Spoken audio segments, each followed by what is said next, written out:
மாற்றங்களை ஏற்படுத்தும் கோயில் தான் இந்த மகுடேஸ்வரர் கோயில். முற்பிறவியில செய்த பாவத்தையும் இந்த பிறவியில செய்த பாவத்தையும் போக்கும் ஸ்தலம்னு சொல்றாங்க. இது ஈரோடு மாவட்டத்துல இருந்து 40 கிலோமீட்டர் தொலைவில் உள்ள கொடுமுடி என்ற பகுதியில இருக்கு. இந்த கோயில்ல மும்மூர்த்திகளான பிரம்மா, விஷ்ணு, சிவன் 3 பேருமே இருக்காங்க. திருவண்ணாமலையில சிவன் எப்படி மலையா இருக்கிறான்னு சொல்றாங்களோ அதே போல இந்த கோயில்ல மலையின் முடியாக சிவன் இருக்கிறாரு. அதனால இவருக்கு பேர் கொடுமுடின்னு பேர் சொல்றாங்க. இங்க உள்ள சிவன் மகுடேஸ்வரர், அவரது துணை வடிவுடைய நாயகி. இந்த கோயில உள்ள வரலாறை பத்தி நம்ம பார்க்கலாம். மகுடேஸ்வரர் சிவனின் திருக்கல்யாணத்தை பார்க்கறதுக்காக பிரம்மனும் விஷ்ணுவும் இந்த கோயிலுக்கு வந்ததா புராணங்கள்லாம் சொல்லியிருக்காங்க. அதே போல ஒரு தடவை ஆதிசேஷனும் வாயு பகவானுக்கு இடையே யார் பெரியவருங்கன்னு சொல்லி வாக்குவாதம் ஏற்பட்டது. அவங்க தங்க பலத்தை காண்பிக்க ஒரு போட்டி ஏற்பாடு பண்ணப்பட்டது. அப்ப இந்திரன் ஒரு போட்டியை விதிமுறையெல்லாம் விதிச்சாரு. அப்ப ஆதிசேஷன் மேருமலையை பற்றி கொள்ள வாயு பகவானது காற்று விசையால் வீசணும், ஆதிசேஷனை எதிர்த்து போராடணும். அதுதான் இந்த விதிமுறை. அதன்படி வாயு பகவான் தன் முழு பலத்தையும் செலுத்தி பயங்கரமா காத்து வீசுறாரு. அப்போ மேருமலையில ஒரு சில பகுதியானது சிறு சிறு துண்டுகளாக செதறி தென் திசையில பல பாகங்கள்ல சிறு சிறு துண்டுகளாக அதுவும் விழமோதி சிவலிங்கமா விழுந்ததா சொல்றாங்க. அப்படி ஒரு சிவலிங்க துண்டு தான் இங்க இருக்க கொடுமுடி மகுடேஸ்வரர் ஆலயத்துல இருக்க சிவன். இந்த கோவில் காவேரி ஆற்றின் மேற்கு கரையில கிழக்கு நோக்கி இருக்கு.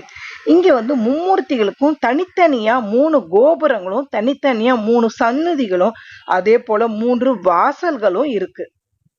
சனி பகவானுக்கு உகந்த வன்னி மரம் இங்க இருக்கு. வன்னி மரத்துக்கு கீழே நான்முகனாகிய பிரம்மன் இங்க இருப்பாரு. இந்த வன்னி மரம் 3000 வருஷம் பழமையான வன்னி மரம். ஆனா பூக்காது காய்க்காது. ஆனா இன்னும் வரைக்கும் அது உயிரோட நல்ல பச்சை பசேல்னு இருக்கு.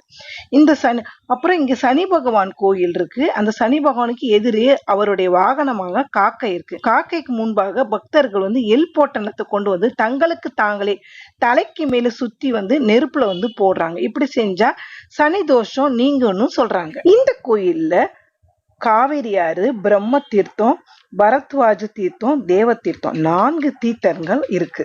இந்த கோயில்ல பிரம்மன் சிவனை கும்பிட்டதுனால பிரம்மபுரினும், அத மாதிரி திருமால் பூஜித்தனால ஹரிஹரபுரனும், கருடன் இந்த கோயிலுக்கு இறைவனை பூஜித்து தேவலோகம் போய் அமுதம் கொண்டு வந்ததுனால அமிர்தபுரின்னு சொல்றாங்க.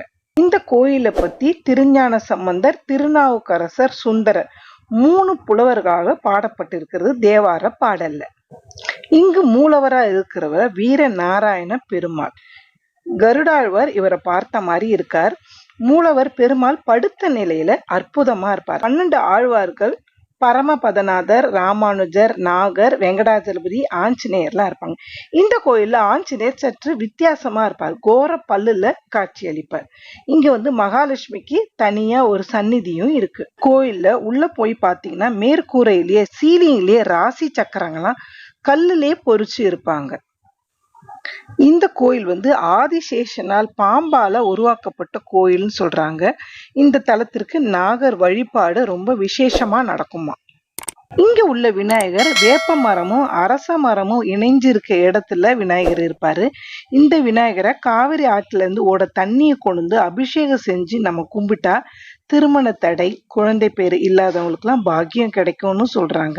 இது ராகு கேது தோஷம், கலந்திர தோஷம், ஸ்திரீ தோஷம், கால சர்ப தோஷம், நாக தோஷம் அப்படின்னு சொல்லி எல்லா தோஷமும் இருக்கிறவங்க இங்க வேண்டிக்கிட்டா எல்லா தடைகளும் நீங்கும் சொல்றாங்க. மாகால அமாவாசைக்கு இங்க முன்னோருக்கெல்லாம் தர்ப்பணம் செய்வாங்களாம். இங்க மும்மூர்த்திகள் இருக்கனால 3 மடங்கு ஆசீர்வாதம் நமக்கு கிடைக்கும். இங்க கும்பிட்டவங்களுக்கு மகிழ்ச்சி பொருள்னு சொல்றாங்க.